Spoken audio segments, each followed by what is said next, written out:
জাতির পিতা ইব্রাহিম। আল্লাহ পাক বলেন পুরো দুনিয়ার মুসলমানদের জন্য নামকরণ করে দিলাম ইব্রাহিম নবীরে আমি মাওলা, তোমাদের জন্য জাতির পিতা বানায়া দিলাম। ওই ইব্রাহিম পয়গম্বরের সাথে বাদশা জুলকারনাইনের মোলাকাত হয়ে গেল। যখন মোলাকাত হলো ইব্রাহিম নবী জানায়া দেয়, এই জুলকারনাইন, কাবার গিলাফ ধরে ধরে আমার মাওলার দরবারে তুমি কি আবদার জানাইলা? বলে আমি কাবা ধরে ধরে আমার আল্লাহর কাছে আবদার জানাইলাম, ও দয়ার মালিক, আমার হায়াতের বেলা ফুরে গেছে, তুমি আমার হায়াত অনেক পরিমাণে বাড়ায়া দাও। আমি আমার আল্লাহর কাছে এটা জানাইলাম, আল্লাহ যাতে করে আমার হায়াতটা একটু বৃদ্ধি করে দেয়। হযরত ইব্রাহিম নবী সঙ্গে সঙ্গে তারে বললেন, এই যে আমার আত্মীয় হযরত খদির আলাইহিস সালাতু ওয়াস সালাম, ওনার জ্ঞান গরিমা অনেক বেশি, আপনি ওনার সাথে যদি সব জায়গায় যেতে পারেন, একটা সময়ে এই মাটি থেকে বছর 100 বছর বড় করে আবে হায়াত উঠে। আর যেই বান্দা একটা বারের জন্য আবে হায়াত খাইতে পারবে, তার হায়াতের মধ্যে বরকত দিবে একজন। চিল্লায়া বলো তার নাম। 2-3 ঘন্টা এক নাগারে এই মজলিসে বসলে কোনো ব্যক্তির দ্বারা কোনো গুনাহ সংগঠিত হবে না, কারণ এখানে বসলে একজন আরেকজনকে গালি দেওয়ার সুযোগ নেই। আছে? এখানে বসলে একজন আরেকজনের গীবত করার সুযোগ নেই। এখানে বসলে একজন আরেকজনের সাথে মিথ্যা বলার কোনো সুযোগ নেই। যতক্ষণ আপনি বসবেন ততক্ষণ সময়টাই হয়তো আপনার দ্বারা কোনো সওয়াবের কোনো ওয়ার্ড আপনার জবান দিয়ে বের হবে, কিন্তু সওয়াব যদি নাও হয়, ধরলাম হয় নাই, কিন্তু গুনাহ হবে না।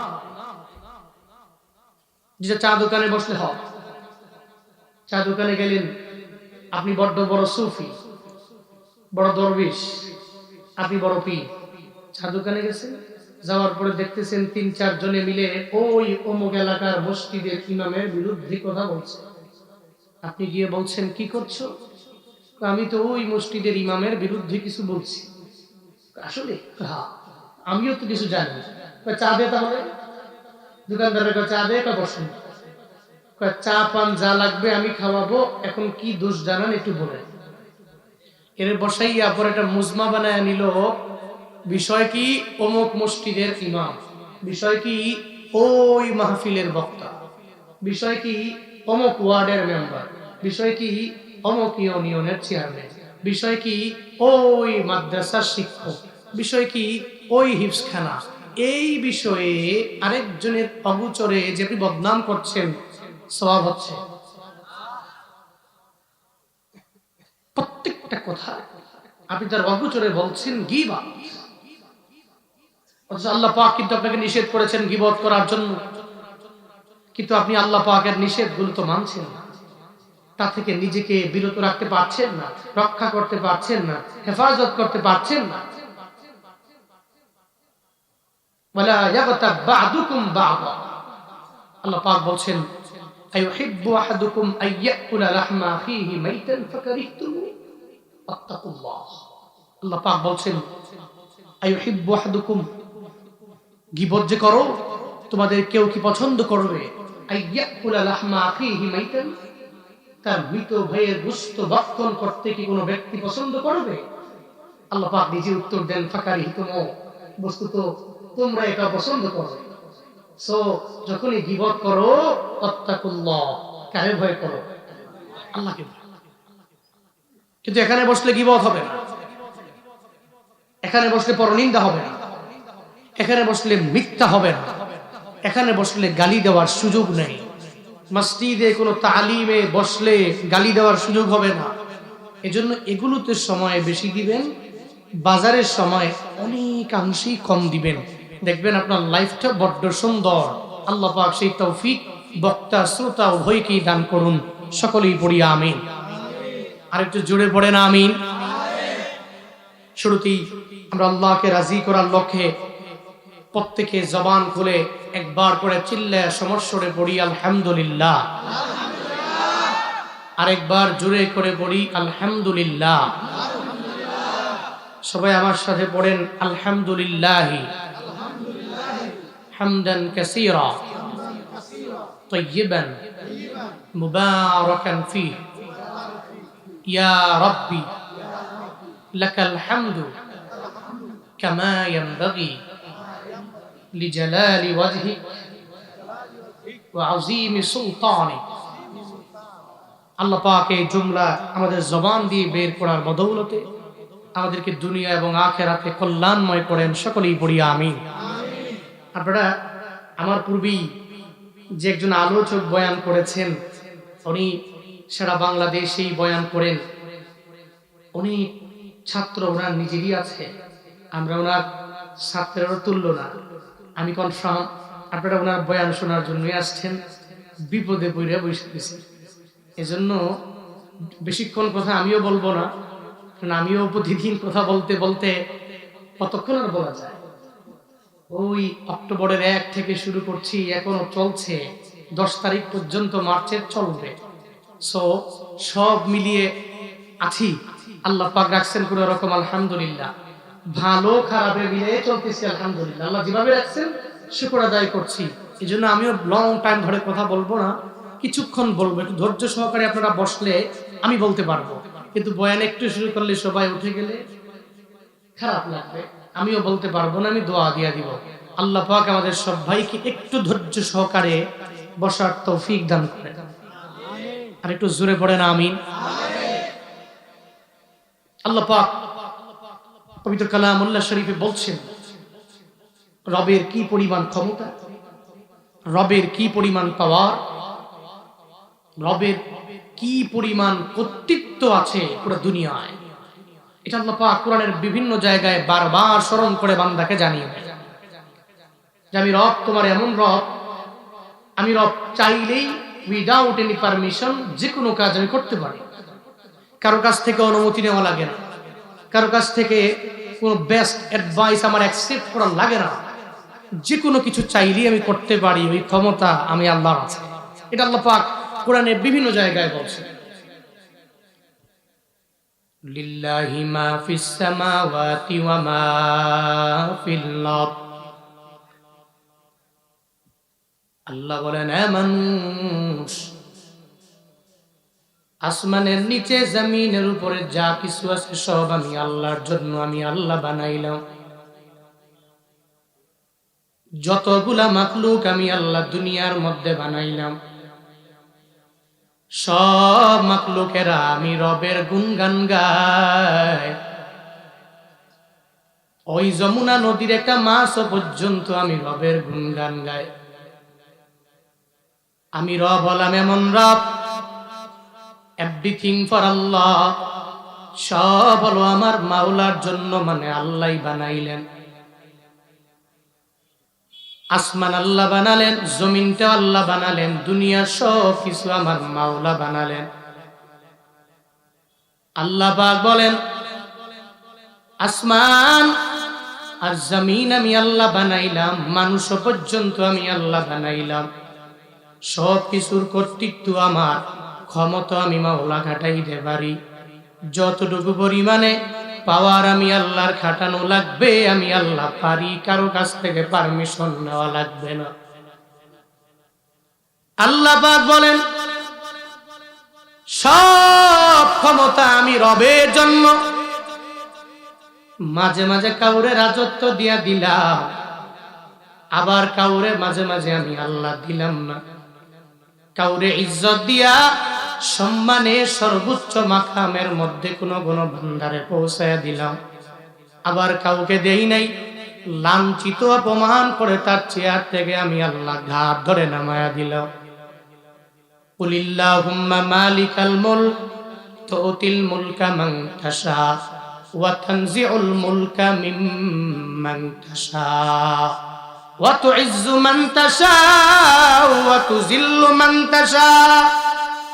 আল্লাহ পাক জানায়া দেয়, হ্যাঁ নবী আমার, আপনি উম্মতের জানিয়ে দেন, আল্লাহুম্মা মালিকাল মুলক, ও আল্লাহ আপনি হলেন সমস্ত।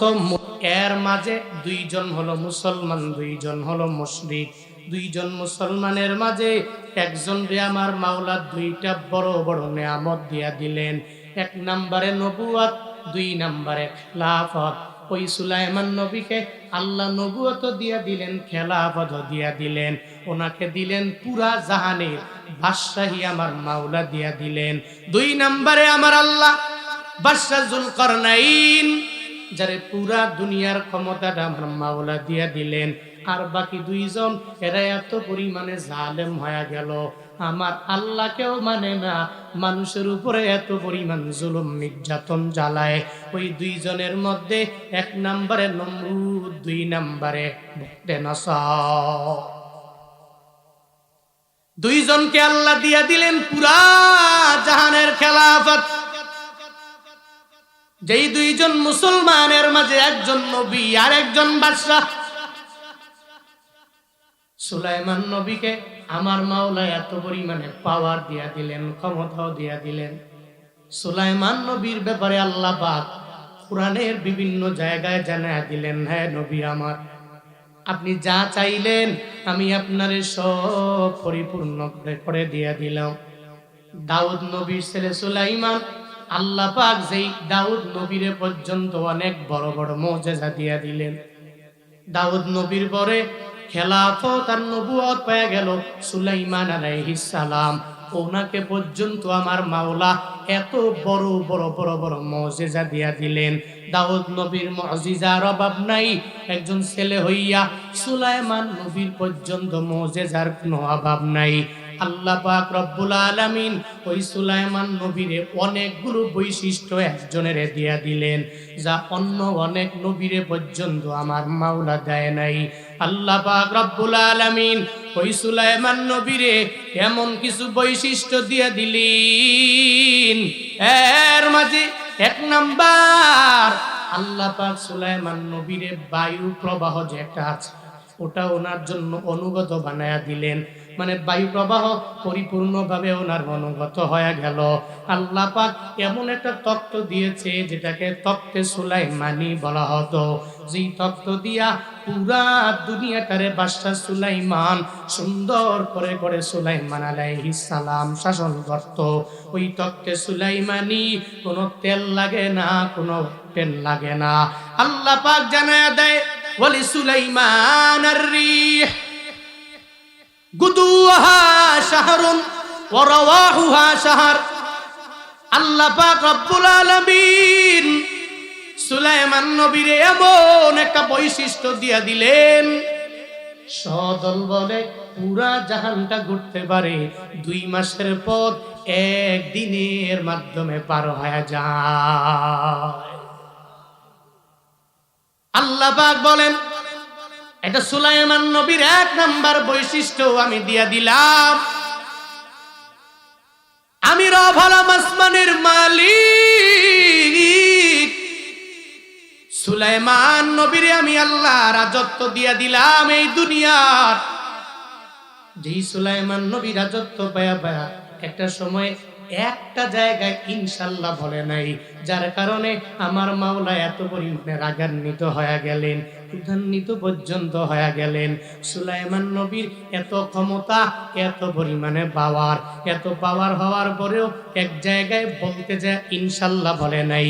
যদি আল্লাহ চাহেন এতটুকু না বলার কারণে কি পরিমাণ ক্ষতি হয়ে গেল। সুলাইমান পয়গম্বর একদিন বলছে, আমি আমার 90 থেকে অথবা 100 বিবি আমার আছে, আমি ওই বিবিদের দরবারে এখন যাব।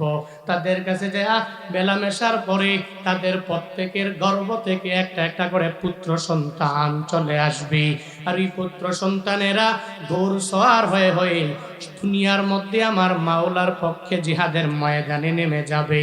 এটা বলল, তবে বলার পরে একটা বারের জন্য ইনশাআল্লাহ বলে নাই। আল্লাহ যদি চায়, যদি আল্লাহ চায় আমারে পুত্র দিয়া দিতে পারে, এতটুকু পরিমাণ কথা বলতে পারে নাই। এটা না বলে যখন বিবিদের সাথে উনি মেলামেশা করলো, আল্লাহ পাক রব্বুল আলামিন সুলাইমান নবীর প্রতি এত রাগান্বিত হয়ে গেলেন, এত ক্রোধান্বিত হয়ে গেলেন, সুলাইমান আমি আল্লাহ তোমারে এত পরিমাণে ক্ষমতা দিয়া দিলাম, এত পরিমাণে পাওয়ার দিয়া দিলাম, তোমার এত ক্ষমতা, বলে সুলাইমান নবী তামারে ধরলে এটা তরল পদার্থ হয়ে যেত। যেরকম দাউদ নবী একটা লোহারে ধরলে পর্যন্ত এটা পানি হয়ে যেত। আল্লাহ পাক বাবারে যেই রকম মুজিজা দিয়েছে, ছেলেরে ওই পরিমাণ আমার মাওলা মুজিজা দিয়া দিলেন। তামা ধরে এটাকে আমার মাওলা তরল বানায়া দেয়। শুধু তাই না, কত পরিমাণে রাজত্বের ক্ষমতা আমার আল্লাহ পাক দিয়া দিলেন। দুনিয়াতে জিনেরা পর্যন্ত যার কমান্ড মেনে মেনে মেনে মেনে চলা লাগে, তিনি যেখানে যাবে জিনও উনার সঙ্গে রওনা। একটা মসজিদ বানাবে, সব জিনেরে আদেশ দিয়ে দিলেন, এই জিনেরা আমি মসজিদ বানাবো, তোমরা সাগরে যাও, ওই সাগর থেকে মণিমুক্তা যা উঠানো লাগবে আমার জন্য নিয়ে আয়। সাগরের মধ্যে পাঠাইয়া দিলেন, জিনদেরকে আদেশ দিয়ে দিলেন, জিনেরা চলে গেল। যারা আমার আল্লাহর বড় পাগল জিন, আমার মাওলাকে পাওয়ার জন্য যারা পাগল পারা, ওই জিনেরা কমান্ড মানে এত পরিমাণে মানে মানে মন থেকে এরা মেনে নিয়ে যায়। কারণ জিনের মধ্যেও দুইটা দল আছে না নাই? আসেনি? এদের মধ্যেও দুইটা দল, এক দল আল্লাহ মানে আর এক দল মানে না। আল্লাহ পাক জানায়া দিলেন, ও মানুষ, দুনিয়াতে ওয়াসওয়াসা তো দিবে তোমারে দুইটা দল, এক নম্বরে জিন শয়তান আর এক নম্বরে মানুষ শয়তান।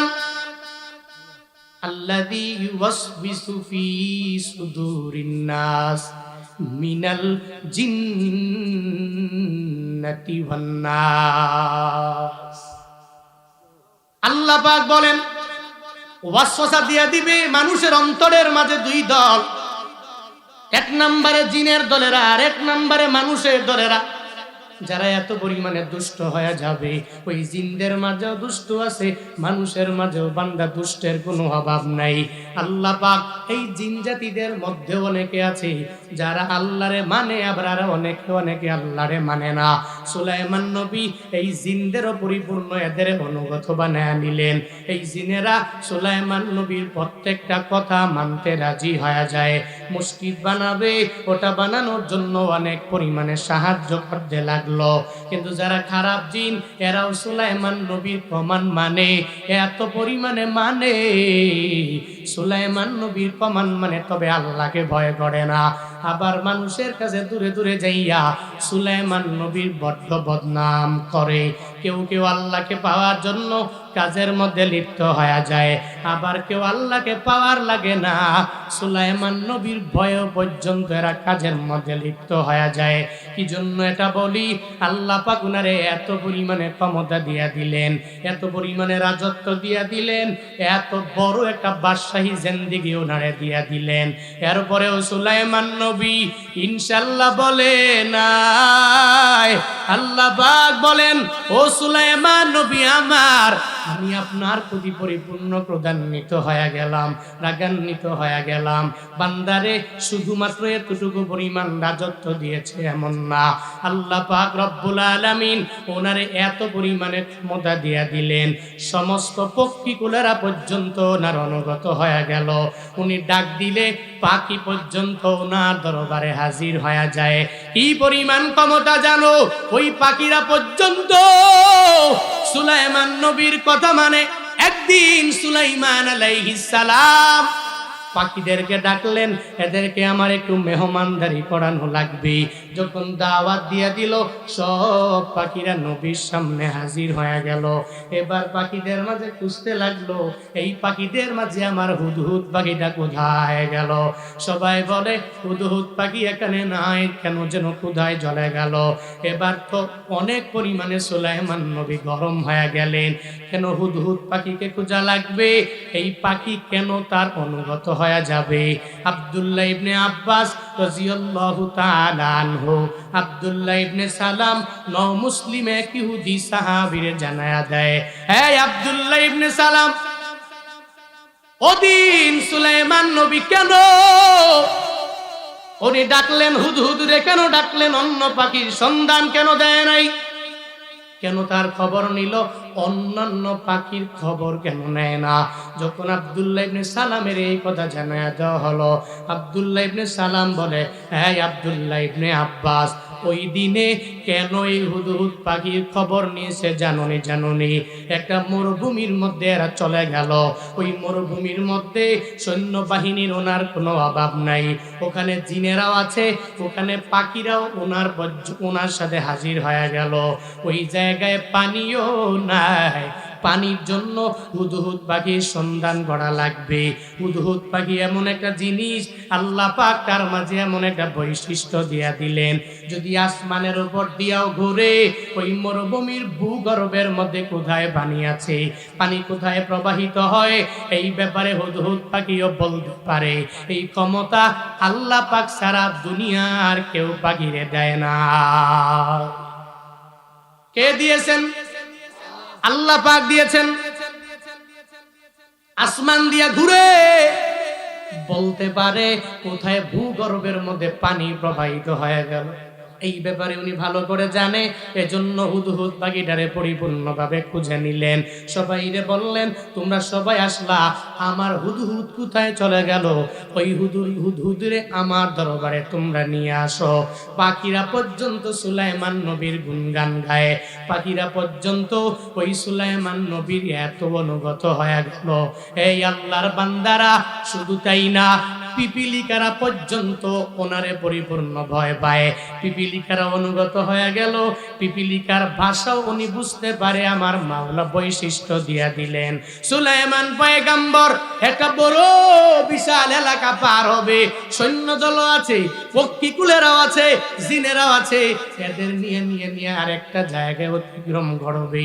যাওয়ার পথে হঠাৎ করে এক পিঁপড়ার দলেরা যখন দেখে ফেলল সুলাইমান পয়গম্বর, ওনার দল বল নিয়ে রওনা হয়ে গেল। যখন এদের ওয়াদের নামাল, যেই পিপিলিকার পাহাড়, এই পাহাড়ের নিকট যখন চলে আসলো, কাছে চলে আসলো ভাব, এমন একটা হালাতে, তখন কলাত নামলা, তাদের পিপিলিকাদের মধ্যে একজন লিডার সঙ্গে জানায়া দিল, এই পিপিলিকারা, ইয়া আইয়ুহান নামাল উদখুলু মাসাকিনাকুম, হে পিপিলিকার দলেরা, তোমরা সবাই তোমাদের বাসস্থানের মধ্যে ঢুকে যাও। যদি ঢুকে না যাও, সুলাইমান পয়গম্বর আর ওনার দলেরা অহুম লা ইয়াশউরুন, সুলাইমান নবী তারা না বুঝে তোমাদেরকে পায়ের নিচে পিষ্ট করে বিদায় করে ফেলবে। এই পিঁপড়ার দলেরা, তোমরা সবাই তোমাদের গর্তের মধ্যে চলে যাও। সুলাইমান পয়গম্বর পিপিলিকার নেতা তার সঙ্গী বাহিনীদেরকে কি জানাইলো, এই ব্যাপারেও বুঝে ফাতাবাসসামা দাহিকাম মিন কওলিহা, সুলাইমান নবী ওই পিপিলিকার লিডারের কথা শুনে সঙ্গে হেসে দিলেন। আল্লাহ পাক বলেন, ও পয়গম্বর আমার, পিপিলিকার কথা পর্যন্ত আপনি বুঝতে পারেন, আমি এই ক্ষমতাও দিলাম। এই দুনিয়াতে কত বড় বাদশাহী দিয়েছি ও পয়গম্বর, ইনশাআল্লাহ বলেন নাই, যার কারণে আমার মাওলা এত পরিমাণে ক্রোধান্বিত হয়ে গেলেন, রাগান্বিত পর্যন্ত হয়ে গেলেন। উনি গিয়েছে, তা প্রায় ওনার 90 স্ত্রীর সাথে প্রায় মোলাঘাত হয়ে গেল। উনি বলেছে ইনশাআল্লাহ না বলে প্রত্যেকটা স্ত্রীর গর্ভ থেকে আমার একজন পুত্র চলে আসবে।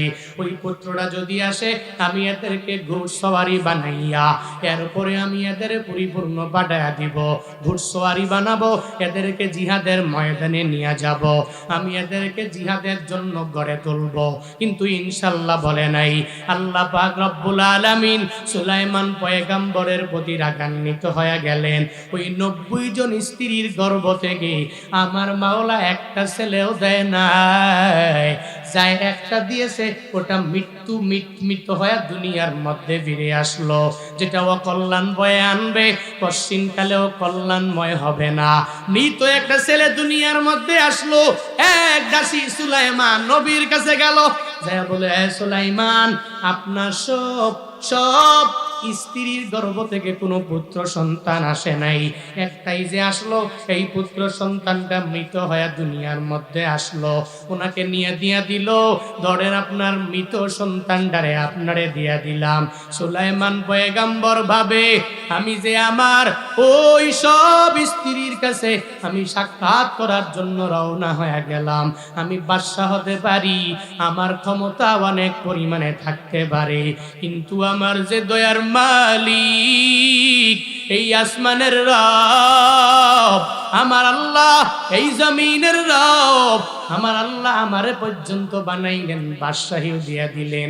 ওই রবের প্রতি যদি আল্লাহ চাহেন, যদি আমি না বলি, আমার মাওলা আমারে দিবে না, দিবে না, দিবে না, দিবে না। এই আল্লাহর বান্দারা, বিল্ডিং এর কাজ করতেছো, ইনশাআল্লাহ যদি বলো, আমার মাওলা ইনশাআল্লাহ আমার কাজ সুন্দর করে করার মতো তৌফিক দিয়ে দিবে। যদি ইনশাআল্লাহ বলো, তুমি শেষ পর্যন্ত ভালোভাবে আঞ্জাম দিতে পারবা। শুধু তাই না রে বাবা, যদি ইনশাআল্লাহ বলে বলে তুমি রওনা হয়ে যাও, ইনশাআল্লাহ আগামীকাল করব, ইনশাআল্লাহ আমি আগামীকাল যাব, ইনশাআল্লাহ আমি আগামীকাল বাজারের মধ্যে যাব, ইনশাআল্লাহ আমি আগামী বছর উমরায় যাব, ইনশাআল্লাহ আমি আগামী বছর হজে যাব, যদি ইনশাআল্লাহর আওয়াজ দাও, আমার মাওলারে যদি এতটুকু জানা দিতে পারো, ও দয়ার মালিক, আমার ক্ষমতা নাই, আমার পাওয়ার নাই, আমি তোমার উপরে তাওয়াক্কুল করে করে আল্লাহ আমি আগায়া গেলাম।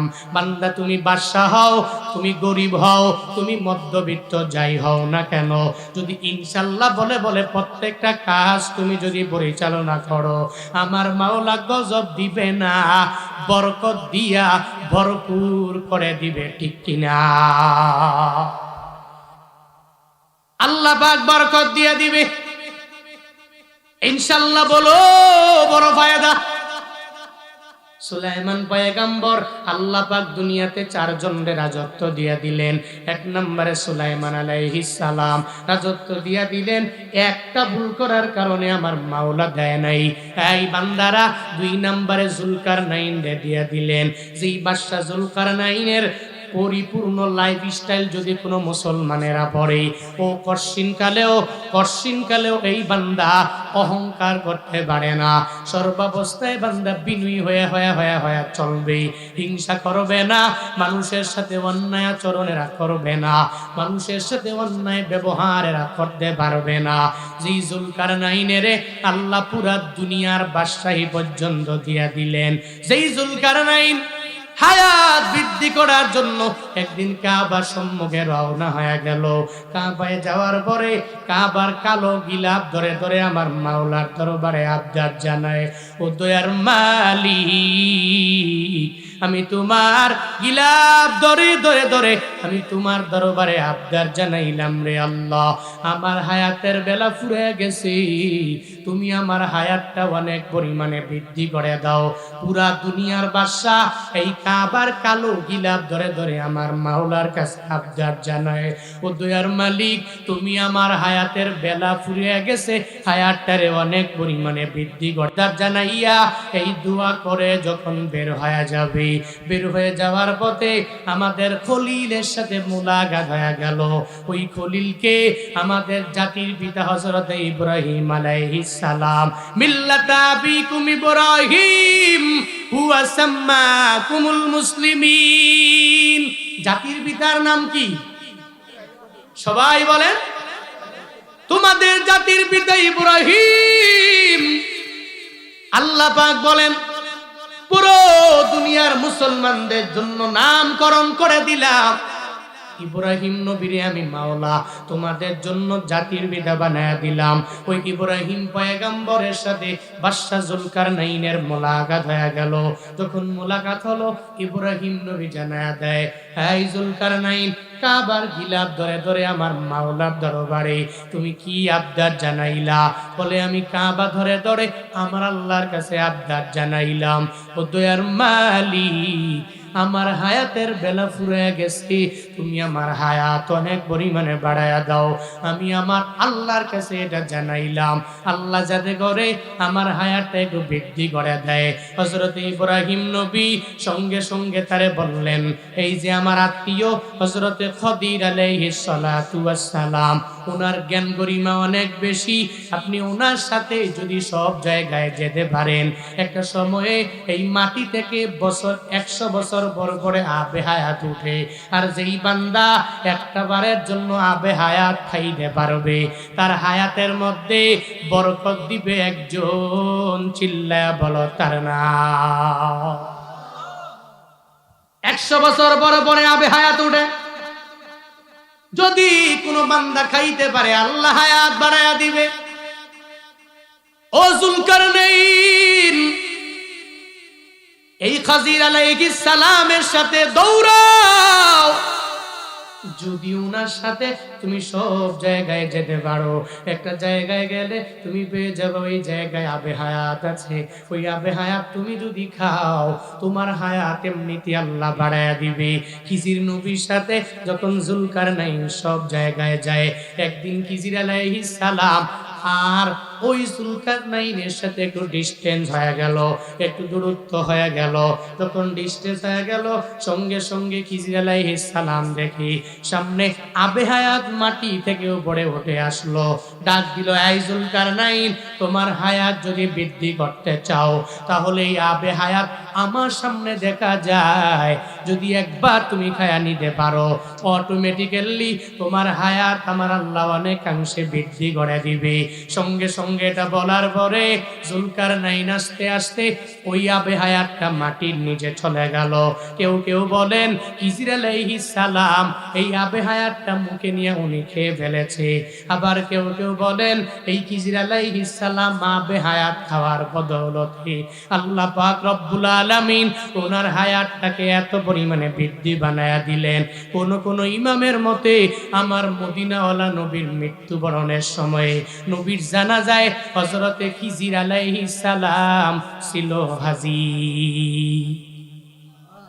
আল্লাহ পাক তার হায়াত এত বাড়ায়া দিলেন। মূলত আবে হায়াত খাইলে হায়াত বাড়ে। যুলকারনাইন খাইতে পারে নাই, বড় আফসোসের মধ্যে পড়ে গেলেন, আমি তো আবে হায়াত আমি খাইতে পারলাম না, আমার হায়াতটারে পর্যন্ত আমি বৃদ্ধি করতে পারি নাই। এবার যুলকারনাইন জীবনের শেষ সময় যখন চলে আসলো, আর হায়াত পাবে না, দুনিয়া থেকে বিদায় নিয়ে যাবে ভাব। এত বড় বাদশা, এই টাঙ্গাইল কালিহাতির মুসলমানেরা, যুলকারনাইন থেকে তুমি যদি পরিপূর্ণ শিক্ষা নিয়ে বান্দা তুমি আগায়া যাও, কি পরিমাণ ফায়দা হবে। ওই যুলকারনাইনের কাছ থেকে বান্দা শিক্ষা নিয়ে আগাও। ওই যুলকারনাইন জীবনের শেষ সময়ে যখন তার সামনে চলে আসলো, সঙ্গে সঙ্গে বলে, ও আমার সন্তানেরা, আমি বাবা তোমাদের দুনিয়ায় থাকবো না, দুনিয়া থেকে মনে হয় বিদায় নিয়ে চলে যাব, আমার মনে হয় মরণ বরণ হয়ে যাবে। কিন্তু আল্লাহ পাক এই দুনিয়ার পরিপূর্ণ কর্তৃত্ব আমারে আল্লাহ দিয়া দিলেন। আল্লাহ পাক রব্বুল আলামিন আমারে পুরা দুনিয়ার বাদশা বানায়া দিলেন। এই আমার ছেলে মেয়েরা, আমার যখন যেদিন মরণ হয়ে যাবে, আমার লাশটারে তোমরা দাফন করবা না, আমার দুইটা হাত, ডান হাত বাম হাত কাফন থেকে তোমরা বের করে রাখবা। সব সন্তানেরা অবাক হয়ে গেল, ও আমার বাবা, আপনি এত বড় বাদশা, আপনার মরণের পরে কেন হাতটাকে বের করে রাখা লাগবে? এটাই তো বুঝলাম না, এটা বুঝলাম না কেন এটা করা লাগবে। এটার মাধ্যমে তো দুনিয়ার মানুষেরা আপনারে বদনাম করবে। যুলকারনাইন ডেকে বলে, ও আমার ছেলেরা, না না, এই দুনিয়াতে আমি থাকবো না। আমার মাওলা আমারে এত পুরো দুনিয়ার বাদশাহী দিয়ে দিলেন, আমার মাওলা এত পরিমাণে আমারে ক্ষমতা দিয়ে দিলেন, কিন্তু কবরের জগতে যাওয়ার আগে আমি একটা কিছুও কবরের মধ্যে নিয়ে যেতে পারলাম না। আমার ডান হাত খালি, আমার বাম হাতটাও খালি হয়ে গেল, আমার হাতে কিছু নাই। বাদশা যুলকারনাইন পুরা দুনিয়ার বাদশা হইয়া কবরের মধ্যে খালি হাতে যায়, এটা দুনিয়ার মানুষ জানবে, এরা অহংকার করতে পারবে না। এটা দুনিয়ার মানুষ জানবে, এরা বিনয়ী হয়ে চলবে রে আমার ছেলেরা। দুনিয়ার মানুষেরা জানবে, এটা জানার পরে এরা হিংসা করতে পারবে না। দুনিয়ার মানুষেরা জানবে, এরা কশিন কালেও সম্পদের বাহাদুরি করবে না। দুনিয়ার মানুষেরা জানবে, এটা জানার পরে এই বান্দারা গাড়ির বাহাদুরি করবে না, বাড়ির বাহাদুরি করবে না, কোন ধন দৌলতের বাহাদুরি করবে না রে। আমি আমার জুলকারনাইনের দুইটা হাত যদি এরা দেখে, আল্লাহ পাক দুনিয়ার বাদশাহী আমারে দিয়ে দিলেন, কিন্তু আমি যাওয়ার পথে খালি।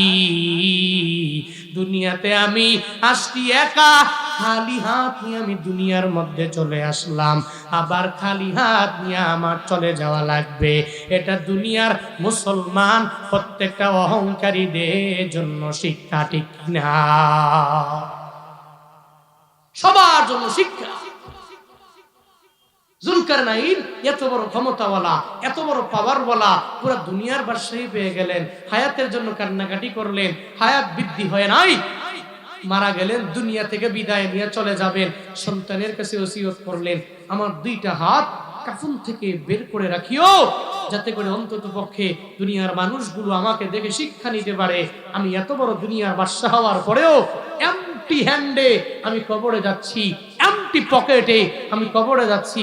ওখানে বাড়ি যায় না, ওখানে গাড়ি যায় না, ওখানে কিচ্ছু যাবে না।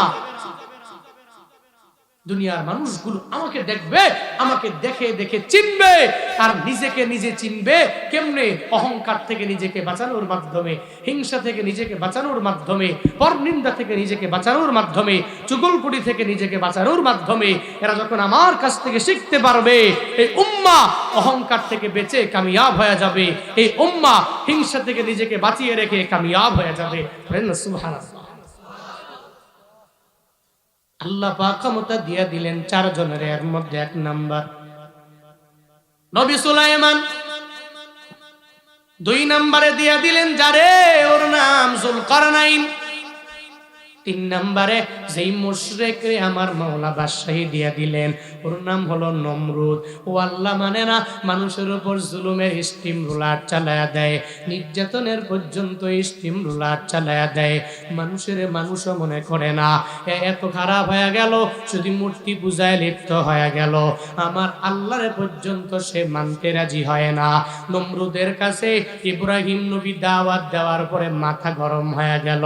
নমরুদের পরিবারের লোকেরা মানে না, ইব্রাহিম নবীর পরিবারের লোকেরাও যখন মানে না, আল্লাহ পাক তারে ক্ষমতা দিয়ে দিলেন, ওই পাওয়ারটা তারে দিয়ে দিলেন। ওই পাওয়ার নিয়ে নিয়া সে মানুষের উপর জুলুম করে করে এই ক্ষমতার অপব্যবহার করে।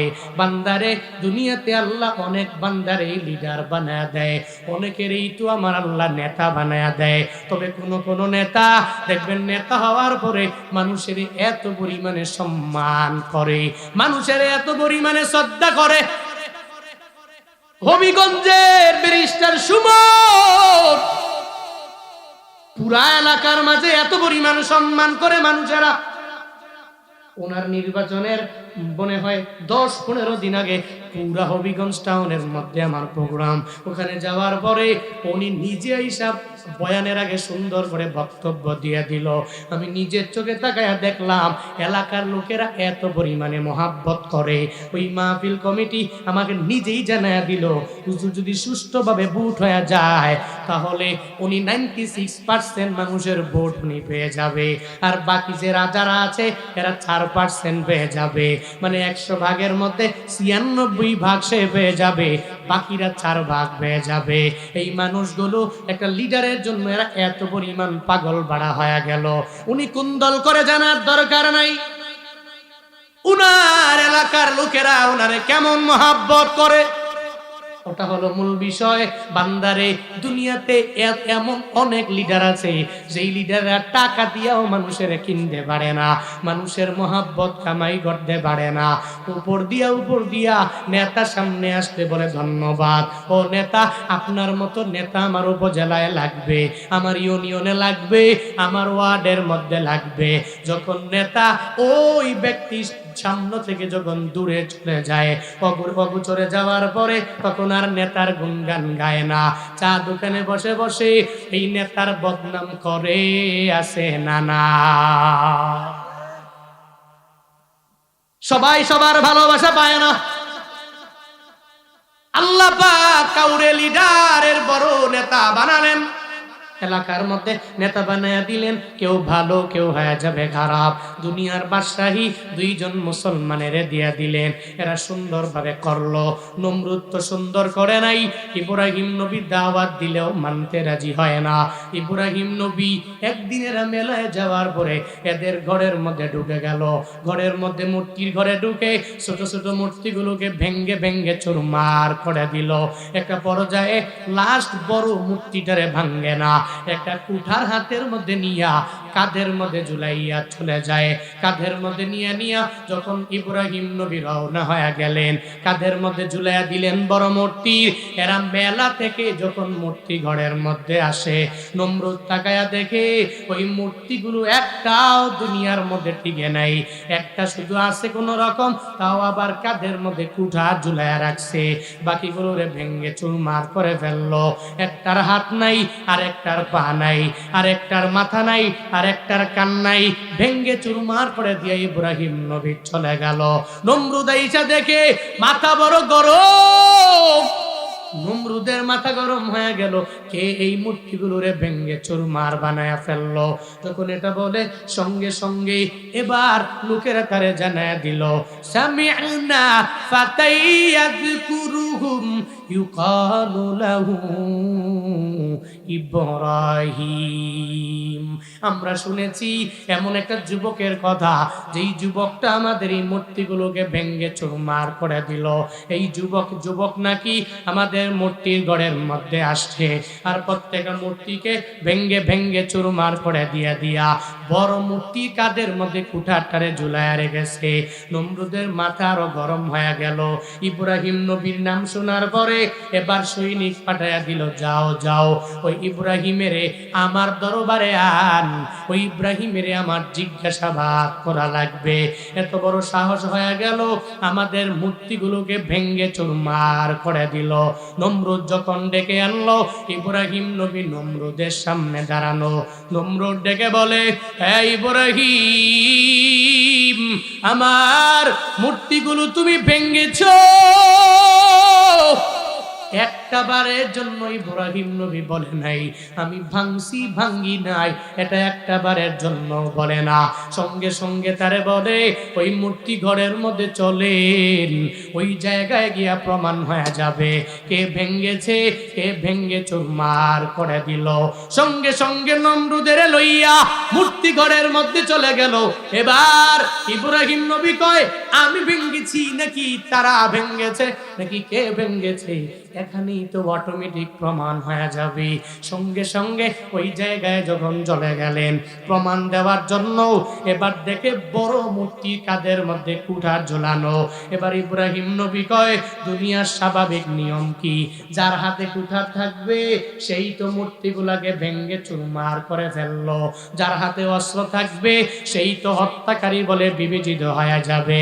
নমরুদের ইব্রাহিম বলে, তাহলে এবার আপনি বলেন সিদ্ধান্ত কি নিয়ে নিবেন? আপনার মূর্তিরে আপনি জিজ্ঞেস করেন এই মূর্তি অন্যান্য মূর্তিগুলারে ভাঙলো কিনা, নাকি আর একজন ভেঙ্গে ফেলেছে, ওই ব্যক্তির নাম এই মূর্তিগুলারে বলতে বলেন। যদি বলতে পারে তাহলে অটোমেটিক যার নাম বলবে ওর বিরুদ্ধে আপনি অ্যাকশন নিয়ে নিবেন, কোনো অসুবিধা নাই। নমরুদের মাথা আরো গরম হয়ে গেল। ও ইব্রাহিম, তুই কি জানো না এই মূর্তি কথা বলতে পারে না? পারে? হ্যাঁ, মূর্তি বানাইছি তো আমি, মূর্তি বানাইলাম আমি, এই মূর্তি কথা বলবে কেমনি?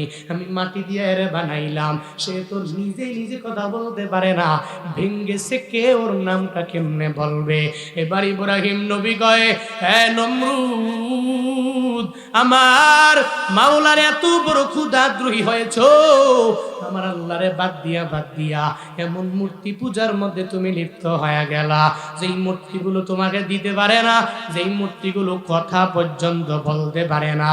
এবার ইব্রাহিম নবী বলে, আফাতা'বুদুনা মিন বিল্লাহি মা লা ইয়ানফাউকুম শাইআ মা লা ইয়ানফাউকুম শাইআ ওয়া লা ইয়াদুররুকুম উফিল লাকুম ওয়া লিমা তা'বুদুনা মিন দুনিল্লাহ। সঙ্গে সঙ্গে বললেন, ও নমরুদ, আফাতা'বুদুনা মিন দুনিল্লাহ, আল্লাহকে বাদ দিয়ে এমন কিছুর ইবাদত তোমরা করো মা লা ইয়ানফাউকুম শাইআ, বিন্দু থেকে বিন্দু মাত্র পরিমাণ কোনো উপকার করতে পারে না, ওয়ালা ইয়াদুররুকুম, বিন্দু থেকে বিন্দু মাত্র পরিমাণ তোমাদেরকে ক্ষতিও পর্যন্ত এরা করতে পারে না। উফিল লাকুম, শতধিক তোমাদের জন্য, ওয়ালিমা তা'বুদুনা মিন দুনিল্লাহ, আর আল্লাহকে বাদ দিয়ে যেই মূর্তিগুলোর পূজায় তোমরা লিপ্ত হয়ে গেছো ওই মূর্তিগুলোর শতধিক আমি ইব্রাহিম দিয়া দিলাম। এটা বলার পরে এবার নমরুদের মাথা আরো গরম হয়ে গেল।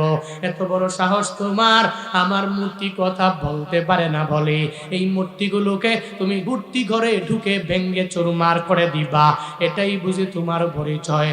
সঙ্গে সঙ্গে বলে, এবার স্বার্থের মধ্যে আমার আঘাত লেগে গেল, আর কশিন কালেও তোমারে সুন্দরভাবে রাখা যাবে না, এখানে রাখা যাবে না, দুনিয়া থেকে বিদায় তোমারে করে দেওয়া লাগবে। সঙ্গে সঙ্গে সৈনিকেরা যারা, ওই সৈনিকেরা আদেশ দিয়ে দিলেন, এই সৈনিকেরা এক জায়গায় আগুন জ্বালাইয়া ওই জায়গায় ইব্রাহিম রে নিয়ে নিয়ে নিয়ে নিয়ে ফালাইয়া দাও। এতদিন ভালো লাগছে, এখন আর ইব্রাহিম নবীরে ভালো লাগে না। কারণ রে বান্দা, হকের কথা যখন কোনো বান্দা বলবে ওই বান্দারে ভালো লাগবে না, লাগবে না, লাগবে না। যদি ওই কথা কোনো লিডারের উপরে পড়ে যায়, ওই লিডার বলবে এই হুজুরের দাওয়াত দেওয়া লাগবে না, লাগবে না, লাগবে না, এই এলাকার মধ্যে এই হুজুরের মাহফিলের পারমিশন দেওয়া যাবে না, এই এলাকায় হুজুরের মাহফিল বন্ধ করে দাও। এতদিন পর্যন্ত ভালো লাগছে, এখন ভালো লাগে না। মসজিদের ইমাম যিনি, ইমামের অনেক ভালো লাগে। সভাপতিরা কয় যত হাদিয়া লাগবে ইমামেরে দিয়া দাও, খতিবেরে দিয়া দাও, কারণ ইমাম খতিব যা বয়ান করে সুন্দর সুন্দর বয়ান করে, আসমানের উপরের বয়ান, জমিনের নিচের বয়ান, যত করবে হাদিয়া যত লাগবে এদের দিয়া দিব, দাওয়াত যতটা দেওয়া লাগবে ততটা আমরা সুন্দর করে দিয়া দিব, কোনো অসুবিধা নাই। এবার যখন ইমাম একদিন, ওই খতিব একদিন যখন জুমার খুতবা দেওয়ার সময়ে সুদের ব্যাপারে যখন বয়ান করা আরম্ভ করে দিল, সভাপতি তো সুদখোর, সভাপতির উপরে ওই কথাগুলো পড়ে গেল। এবার কয় হবে না, এতদিন ইমামের অনেক পরিমাণে ভালো মনে করলাম, আগামী মাস থেকে এই ইমাম আর মসজিদের মধ্যে থাকতে পারবে না, আমার ইমামের আর বেতন দেওয়া যাবে না, যাবে না, যাবে না, যাবে না, এই ইমামের মসজিদ থেকে বের করে দাও। এতদিন পর্যন্ত ভালো লাগে, এখন ভালো লাগে না। কেন? কারণ এতদিন ইমাম সুন্দর করে যা বয়ান দিল এদের মনোভূত হয়ে গেল। যেদিন থেকে মনোভূত হয় না ওদিন থেকে আর ভালো লাগে না। টাঙ্গাইলের মুসলমানেরা ইব্রাহিম নবী বলার পরে নমরুদের গায়ে লেগে গেল, কয়ে তারে আগুনের মধ্যে ফালাইয়া দাও। যতই আগুনে ফালাইয়া দেওয়া হবে ইব্রাহিম নবী তো জ্বলবে না, জ্বলবে না, জ্বলবে না। কারণ ইব্রাহিম নবী নিজের টাকার জন্য আগুনের মধ্যে পড়ে নাই, নিজের বাড়ির জন্য আগুনের মধ্যে পড়ে নাই, একটা গাড়ির জন্য ওই আগুনের মধ্যে ফালাইয়া দেওয়া হয় নাই। একজনের তাওহীদের বাণী প্রচার করার জন্য আগুনে পড়েছে। চিল্লা বলো তার না। আমার মাওলার একত্ববাদের বাণী সুন্দর করে প্রচার করার কারণে ওই নমরুদ ইব্রাহিমের পাঠায়া দিল ওই আগুনের মধ্যে। আল্লাহ পাক বলে নবী ইব্রাহিমের আমি ফালায়া দিব না, আমি ওনাকে ফালায়া ফালায়া কোথাও যাইতে রাজি হব না। আল্লাহ পাক বলেন কুলনা ইয়া নারু কুনি বারদাও ওয়া সালামান আলা ইব্রাহিম। আল্লাহ পাক সঙ্গে সঙ্গে জানায়া দিলেন, হে আগুন, আমি বললাম কুলনা ইয়া নার, আমি বললাম হে আগুন কুনি তুমি হয়ে যাও বারদান ওয়া সালামান। তোমার তো স্বাভাবিক নিয়ম হলো গরম হওয়া, তুমি এমন পরিমাণে ঠান্ডা হয়ে যাও, আবার এমন ঠান্ডা হবা না যেই ঠান্ডা হওয়ার পরে বরফ হয়ে যাবা, এমন ঠান্ডা হবা আমার ইব্রাহিমের জন্য আরামদায়ক হয়ে যাও। বান্দারে, দুনিয়ার মানুষেরা আমার রবের কথা না মানতে পারে, কিন্তু আগুন কথা মানে আগুন আমার মাওলার কথা মানে, যার কারণে আগুন ইব্রাহিম নবীর জন্য ঠান্ডা হয়ে গেল। কতদিন পর্যন্ত ইব্রাহিম নবীরে আগুনে জ্বালাইলো, জ্বলে না, আগুন নিভে গেল। ইব্রাহিম নবী দৌড়াইয়া নমরুদের সামনে, নমরুদের দেইখা তো মাথা আরো গরম হয়ে গেল। এই তোমারে যে আগুনের মধ্যে ফালাইয়া দিয়ে আসলাম, তুমি কি মরলা না? বুঝলাম না কেন মরলা না, তোমার তো মরার কথা, কেন মারা গেলা না? কয় দুনিয়ার কেউ বাঁচায় না, আমার মাওলা আমারে বাঁচাইয়া দিল। আমার মাওলা ওই আগুনের মধ্যে আমারে হেল্প করলো, সাহায্য করলো। আমার আল্লাহ যদি আমাকে সাহায্য করে, দুনিয়ার কেউ আমারে আগুনে জ্বালাইতে পারে না। নমরুদে কয় তোমার আল্লাহর কি এত পরিমাণে পাওয়ার, এত পরিমাণে ক্ষমতা তোমার আল্লাহর? বলে হা হা, আমার আল্লাহর রাজত্ব অনেক বড়, আমার রবের ক্ষমতা পাওয়ারের সংখ্যা অনেক পরিমাণে বড়। এবার নমরুদ বলে তোমার আল্লাহর সাথে আমার যুদ্ধের ময়দানে যাইয়া একটু যুদ্ধ করা লাগবে। নাউজুবিল্লাহ। কি কয়? তোমার আল্লাহর সাথে একটু যুদ্ধ করা লাগবে। এতই যেরকম পাওয়ার, এতই ক্ষমতা, তো কও তোমার আল্লাহরে আমার সাথে যুদ্ধ করতে, আমি তো পুরা জাহানের বাদশা, আমি তো অনেক বড় পাওয়ার ওয়ালা, ক্ষমতা ওয়ালা, তোমার আল্লাহর একটু কও না যুদ্ধের ময়দানে এসে যুদ্ধ করতে। ইব্রাহিম নবী কয় আমার দলবল নাই, আমি ইব্রাহিম বড় একা,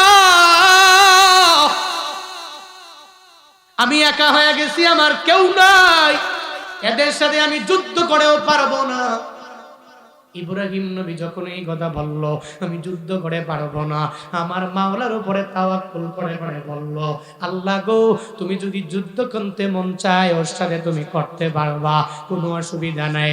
ইব্রাহিম নবী নমরুদের সাথ জানায়া দিল, অমুক মাঠের মধ্যে আসবি, আমার আল্লাহর সাথে যুদ্ধ করলে করতে পারো, কোনো অসুবিধা নাই। এবার নমরুদ দলবল নিয়ে মাঠের দিকে রওনা হয়ে গেল। যে প্রথমে একটা তীর প্রথম আসমানের দিকে মারে, আসমানের দিকে মেরে মেরে বলে ও ইব্রাহিমের রব, আমার সাথে যুদ্ধ করতে মন চাইলে তুমি মাঠের মধ্যে আসো। আল্লাহ কয় তোর মতো নমরুদের আমি রব রাজত্ব দিয়া দিলাম, ক্ষমতা দিয়া দিলাম, তোরে মারার জন্য আমার বাহিনী লাগবে না, লাগবে না, লাগবে না, আমি রবের মূসা হইলেই হয়ে যাবে।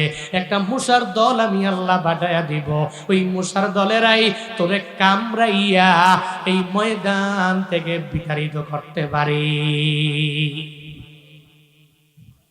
মারার জন্য আল্লাহর কিছু লাগবে না, সৈনিক লাগবে না, মূসা হলেই হয়ে যাবে। কারণ মূসা এত পরিমাণে গুরুত্বপূর্ণ এক প্রাণী, যেই মূসার জন্য আশরাফুল মাখলুকাত পর্যন্ত মশারির মধ্যে ঢুকে। ঠিক নেই? নামাজের মধ্যে দাঁড়ায় গেল, ইমাম সাহেব তিলাওয়াত করে, মুসল্লির গায়ের মধ্যে একটা মূসা বসলো, এমন জোরে থাপ্পড় মারছে ইমামের তেলাওয়াত পর্যন্ত ভুল হয়ে গেছে।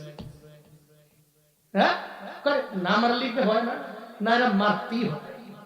এই মূসার জন্য এরোসল লাগাও। মূসা কয় আমি মূসার কত পাওয়ার জানো? আমার জন্য এরোসল ওয়ালারা এরোসল বানাইলো, আমার জন্য মশারিওয়ালারা মশারি বানাইলো, আমার এত পাওয়ার, আমি আশরাফুল মাখলুকাত হওয়ার পরেও তোমাদেরকে কি পরিমাণ জ্বালাতন আমি করতে পারি। এবার ওই মশাদেরকে আমার মাওলা আদেশ দিয়ে দিলেন, মশারারে যাও যাও ওই নমরুদের সাথে যুদ্ধ করার জন্য তোমরাই যাবা। এবার ল্যাংরা মশাও পাঠাইলো, ল্যাংরা মশার পাশাপাশি ভালো মশারাও আসলো। নমরুদে কয় তোমার আল্লাহর সাথে যুদ্ধ করার জন্য আমি রেডি হয়ে গেলাম। এবার সব মশারা কামড়াইয়া কামড়াইয়া এমন বানায়া দিল, একটা লোক ওই জায়গায় দাঁড়াইয়া থাকতে পারে নাই। সব সৈনিকেরা দৌড়াইয়া এদের বাসস্থানের দিকে দৌড়াইয়া গেল। একটা পর্যায়ে এমন হলো, নমরুদ দেখে আর তার নিজের ছাড়া আর একজনের ওই জায়গায় খুঁজে পাওয়া যায় না, হেরিকেন দেওয়া খুঁজে পাওয়া যায় না। নমরুদ এবার মনে মনে চিন্তা করে, আমার সৈনিকেরা কোথায় গেল? সবাই বলে মূসার কারণে এরা একটা লোক ওই জায়গায় দাঁড়ায়া থাকতে পারে নাই, সব এই জায়গা থেকে রওনা হয়ে গেল। এবার নমরুদ মনে কয়, আমিও থাকবো না, একটা মূসা আমারে কামড় দেয় নাই, কামড় দেওয়ার আগে আমিও দৌড়াইয়া যাই। বাড়ির দিকে রওনা, নিজের বাদশাহী জিন্দেগি কায়েম করার জন্য রওনা হয়ে গেল। ওই জায়গায় যাওয়ার পরে সব সৈনিকদেরকে বলতে লাগলো, সৈনিকেরা তোমরা কেন সবাই দৌড়াইয়া আমাকে রেখে রেখে তোমরা কেন চলে আসলা? এটাই তো বুঝলাম না। করে মশায় কামড়াইছে, মশার ডরে আমরা বাড়িতে চলে আসলাম। নমরুদ কয়, দেখছো নি একটা মশা আমারে ভয়ে কামড় দিতে পারে নাই, তোমাদেরকে ভয়ে ভয়ে এত পরিমাণে কামড়াইলো। একটু বলে দেখে মাথার মধ্যে কেন যেন কেমন জানি লাগে, মাথার মধ্যে কেমন জানি লাগে। জুতা একটা দিয়ে, সেরা জুতা দিয়ে দিছে বাড়ি। বাড়ি দেওয়ার পরে দেখে যে বাড়ি দিলে একটু বড় মজাই লাগে, মজা লাগে, একটু করে মজা লাগে। আবার যখন একটু আনইজি ফিল হয়ে যায়, এরপরে আবার জুতা দিয়ে আর একটা বাড়ি মারে, দেখে আর একটু মজা লাগে। এবার কয়, নিজের হাত দিয়ে আর বাইরা মুনা, এবার আমার সৈনিক নেওয়া লাগবে, আমার সহযোদ্ধা নেওয়া লাগবে, একজনের আমার চাকর নেওয়া লাগবে, যার মাধ্যমে আমাকে বারবার বাইরাইবে, জুতা দিয়া বাইরাইবে, আমি আরামে সুন্দর করে আমি ঘুমাইতে পারবো। চাকর একটা রেডি করে দিল, জুতা দিয়ে একটা বাড়ি দেয়, একটু মজা লাগে, আবার বাড়ি দেয় আর একটু মজা লাগে, আবার বাড়ি দেয় আর একটু পরিমাণে মজা লাগে। 40 বছর হয়ে গেল, নমরুদ কোনো কাজ করতে পারে নাই, ঠিক মতো ঘুমাইতে পারে নাই। একটু ঘুমাইলে আবার যখন খারাপ লাগে জোরে জোরে জোরে জোরে জুতা দিয়া বাড়ি মারে। এবার একদিন এক চাকর বলে, আমি তোর চাকরানি কতদিন হয়ে গেল আমি করি, আর আমি করতে পারবো না, আমার আর সবর নাই, আমার আর ধৈর্য নাই।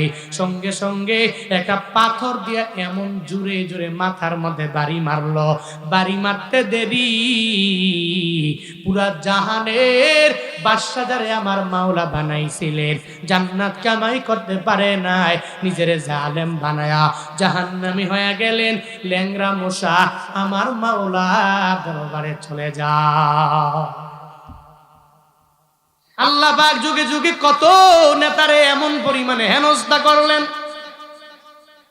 নমরুদের পতন হয়ে গেল। টাঙ্গাইল কালিহাতির মানুষ, আমার মাওলার রাজত্ব কত বড়। আল্লাহ পাক বলেন, আসমানের নিচে জমিনের উপরে যা সব আমি আল্লাহর বানানো, তবে বান্দারে আমি রব চাইলে কোনো বান্দারে ক্ষমা করে জান্নাতে দিয়া দিতে পারি, আবার কাউরে জান্নাত দেই না, তাকে আমি ক্ষমাও করব না, আযাবের মধ্যে গ্রেফতার করব। তুমি চলার পথে এই বান্দা ফায়াগফিরু লিমান ইয়াশা ফায়ুআযিবু মান ইয়াশা, তুমি চলার পথে আমি রবকে পাওয়ার জন্য ক্ষমা কেমনে পাওয়া যাবে, এই ক্ষমা পাওয়ার জন্য তুমি আগায়া যাবা। আমি রবের ক্ষমা পাওয়ার জন্য বান্দা তুমি বারবার নিজের একজন তাইব বানায়া নিবা, তাওবাকারী বানায়া নিবা। কারণ হিদায়াত যদি আমি আল্লাহ দিয়া তোমারে জান্নাতে দিয়া দেই, আমার কোনো ক্ষতিও হবে না, জাহান্নামে দিয়া দিলে আমার কোনো লোকসানও হবে না, আমার কোনো লাভও নাই, আমি আল্লাহর বিন্দু পরিমাণ কোনো ক্ষতিও নাই। এই বান্দারা আজকে থেকে পরিপূর্ণ নিয়ত করে আগায়া যাও। চলার পথে আমি রবের রাজত্বকে পরিপূর্ণভাবে বিশ্বাস করে লইয়া ওই আল্লাহর পক্ষ থেকে আমি যেভাবে ক্ষমা পেয়ে জান্নাতে যেতে পারবো, কেমনে হিদায়াত পেয়ে যাব, এই চিন্তা নিয়ে আমি চলবো। কারণ নবীর চাচা হইয়া আবু তালেব বাবার বানাইলো, ওই বাবরি মসজিদের ভেঙ্গে পর্যন্ত রাম মন্দির বানায় দেওয়া হলো। 1992-তে ওই বাবরি মসজিদ ভাঙ্গার জন্য একজনে রওনা হয়ে গেল, যার নাম হলো বলবীর সিং। রওনা হয়ে গেল মুসলমানদের প্রতি এত পরিমাণ ক্রোধ নিয়া, রাগ নিয়া, ওখানে গেল। যাওয়ার পরে মসজিদটাকে ভেঙ্গে তার দলবল নিয়া চুরমার করে করে ওই মিনারা থেকে একটা ইট উঠাইয়া যখন বাড়ির দিকে রওনা, একটা ইট নিয়ে বাড়িতে যাওয়ার পরে ওর মা বাবা প্রতিক্রিয়া ভালো দেয় নাই, কারণ তার বাবা যদিও হিন্দু, এক একটা মুসলমানের অনেক পরিমাণে মহাব্বত করে, মহাত্মা গান্ধীর আদর্শ নিয়ে চলে। মুসলমান যারা এদের হেল্প করে, এদের সাথে ভালো ব্যবহার করে, বাবা মুসলমানের সম্মান দেয়। কিন্তু ছেলে যদি মুসলমানের মসজিদ ভাঙে, তাহলে বাবার মাথা গরম হবে না ঠান্ডা হবে? হ্যাঁ, বাবার মাথা গরম হয়ে যাবে। বাবা বলে, ও ছেলে আমার, বাবরি মসজিদ তুই ভেঙ্গে আবার ইট আমার দরবারে নিয়ে আসলা, তুমি কাজটা ভালো করো নাই, এটা মুসলমানদের ঐতিহ্য, এটার মধ্যে হাত দেওয়া ঠিক হয় নাই। সঙ্গে সঙ্গে ওই ঘর থেকে বাবাও বের করে দিল, সঙ্গে সঙ্গে মাও বের করে দিল। পরিবারের কেউ ওই বলবীর সিংকে মেনে নিতে পারে নাই। সব জায়গায় যায়, সব জায়গায় ঘুরি, দুনিয়াতে কেউ নাই।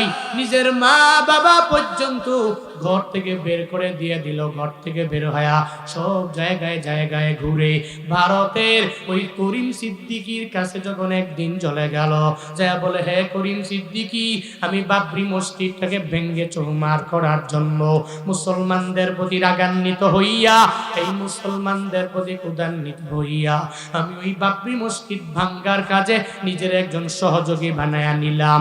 এই করিম সিদ্দিকী, এখন আর আমার মজা লাগে না, আমি বাবরি মসজিদ ভেঙ্গেছি, আমার অন্তরের মধ্যে এখন জাগ্রত হয়ে গেল আমি কাজটা ভালো করি নাই, আমি এই কাজটা বড্ড খারাপ করলাম, কারণ মসজিদ আল্লাহর ঘর, এটা ভাঙ্গা ঠিক হয় নাই।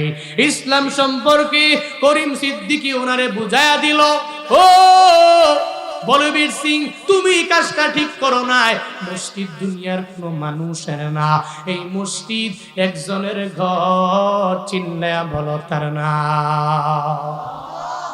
কার ঘর? আরো জোরে বলেন, কার ঘর?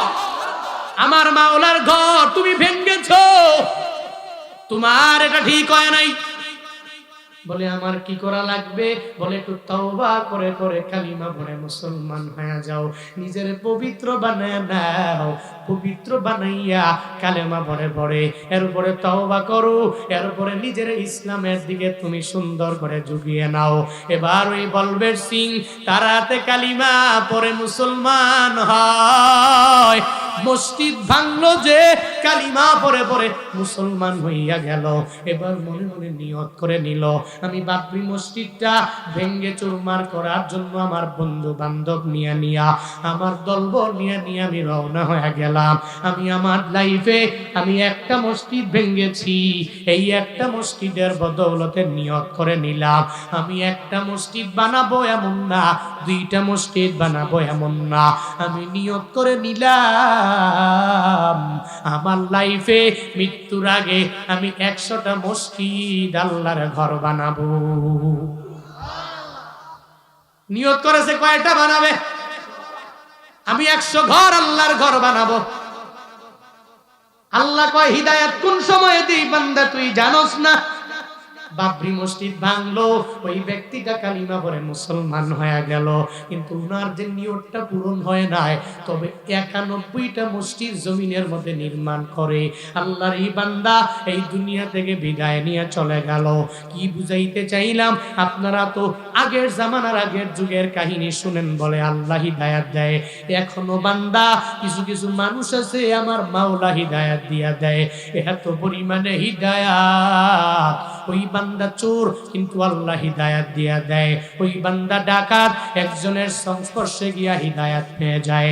একজনে অন্যায় করে, একজনের সংস্পর্শে গিয়া হিদায়াত পেয়ে যায়। এই কালিয়াতির মুসলমানেরা, আজকে থেকে পরিপূর্ণ তওবা করে নাও, এমন চিন্তা মনে ঢুকাও, আমার মাওলার পক্ষ থেকে ক্ষমা নিয়ে আমার জান্নাতে যাওয়া লাগবে। আমি জাহান্নামে যেতে রাজি হব না, আমি জাহান্নাম থেকে নিজের পরিপূর্ণ বাঁচায়া রাখবো। কেমনে নামাজ পড়লে আমার আল্লাহ আমার প্রতি রাজি হয়ে যাবে, কেমনে রোজা রাখলে আমার আল্লাহ আমার প্রতি রাজি হয়ে যাবে, কেমনে নেক আমল করলে আমার মাওলা আমার প্রতি রাজি হয়ে যাবে, এই চিন্তা নিয়ে আমি চলবো। ও বান্দারা, এই যুবকেরা, আজকে থেকে নিয়ত করো দুনিয়াতে যতদিন বাঁচবা 5 বেলার নামাজ আর ছাড়বা না রে বান্দা। সামনে রমজান বেশি দিন নাই, মার্চের 11-12 থেকে রমজান শুরু হয়ে যাবে। নিয়ত করে নাও, আমি ওয়াদা করে নিলাম রমজানের 30টা রোজাও একটাও আমি বাদ দিব না। আমার মাওলার পক্ষ থেকে আমি যা পাই আলহামদুলিল্লাহ বলে বলে মেনে নিব। ওই রবের দরবারে ফিরে আসতে চাও কোন বান্দারা, এই গভীর রাতে আমার মাওলারে 2টা হাত তুলে দেখায়া দাও। ও দয়ার মালিক, তুমি তাকায়া দেখো তোমার এই বান্দারা গভীর রাত এই 2টা হাত তোমার দরবারে বাড়াইল রে আল্লাহ। ও দয়ার মালিক, আমাদের সবাইরে তুমি নামাজি বানায়া দাও, রোজাদার বানায়া দাও, নেক আমলওয়ালা বানায়া দাও। ও আল্লাহ, তোমার ক্ষমতা বড়, অহংকার থেকে তুমি আমাদেরকে হেফাজত করে নাও। আয় আল্লাহ, প্রত্যেককে বিনয়ী বানায়া দাও, হিংসা থেকে হেফাজতে থাকার তৌফিক দান করো আল্লাহ। আমাদের প্রত্যেকের নসিবে হিদায়াত নামক দৌলত তুমি দিয়া দাও। সকলেই পড়ি আমিন। আরো জোরে পড়ি আমিন। আজকে থেকে নিয়ত করেন, চলার পথে যতদিন থাকবেন যুবকেরা 5 বেলা নামাজ পড়বেন, রমজানের 30টা রোজা রাখবেন, আমল করবেন যেগুলো ইহুদিদের কালচার, ওই কালচার থেকে নিজেকে বিরত রাখবেন। আল্লাহ পাক যুব সমাজকে কবুল করেন। সকলেই পড়ি আমিন। ঝাটিবাড়ি আল ইহসান ইসলামিয়া যুব কল্যাণ পরিষদ আল্লাহ পাক এই পরিষদকে কবুল করেন। যারা প্রবাসী আছেন আল্লাহ পাক এদেরকে ভালো রাখেন, সুস্থ রাখেন। আল্লাহর হাতে জিম্মায় দিলাম, আল্লাহ পাক এদের জিম্মাদার হয়ে যান। সকলেই পড়ি আমিন।